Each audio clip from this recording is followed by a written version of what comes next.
कार्तिक मास महात्म्य कथा अध्याय 14। कार्तिक मास का आज लिखो 14वां अध्याय। श्री हरि कृपा करे श्रद्धा प्रेम बढ़ाए। तब उसको इस प्रकार धर्म पूर्वक राज्य करते हुए देव देवता शुद्ध हो गए। उन्होंने देवाधिदेव शंकर का मन में स्मरण करना आरंभ किया।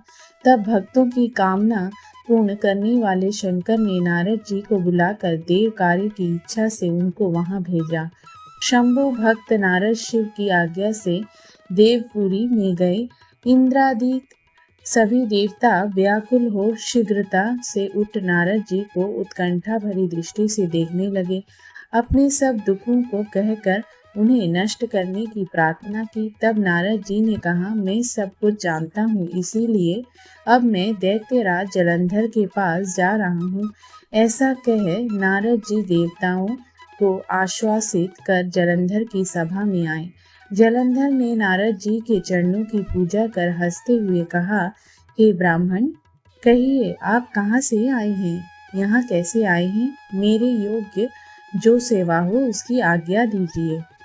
नारद जी प्रसन्न होकर बोले, हे महाबुद्धिमान जलंधर, तुम धन्य हो। मैं स्वेच्छा से कैलाश पर्वत पर आ गया था, जहाँ 10,000 योजनों पर बाण चढ़ाकर उसको विंदना आरंभ किया। इस पर जलंधर इन पर अपने पैन वाण बरसाने लगा। उसने विष्णु जी को कई पैने वाण मारकर वैष्णव धनुष को काट दिया। धनुष कट जाने पर भगवान ने गदा ग्रहण कर ली और शीघ्र ही जलंधर को खींच कर मारी। परंतु उस अग्निवत आमोग गदा के मार से भी वह दैत्य कुछ भी चलायमान न हुआ। उसने एक अग्निमुख त्रिशूल उठाकर विष्णु पर छोड़ दिया।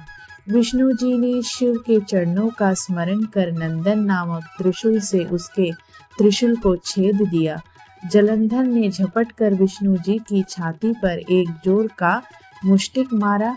उसके उत्तर में भगवान विष्णु ने भी उसकी छाती पर अपनी एक मुष्टि का प्रहार किया।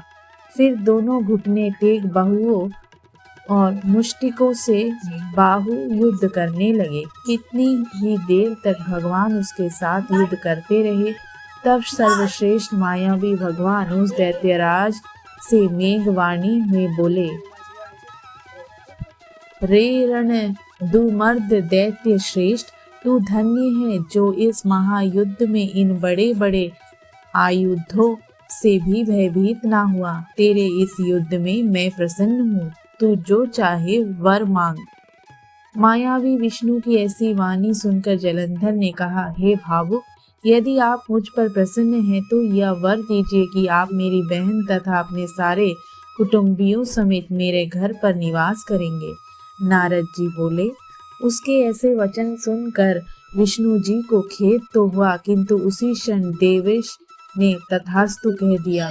अब विष्णु जी सब देवताओं के साथ जलंधरपुर में जाकर निवास करने लगे। जलंधर अपनी बहन लक्ष्मी और देवताओं सहित विष्णु को वहां पाकर बड़ा प्रसन्न हुआ।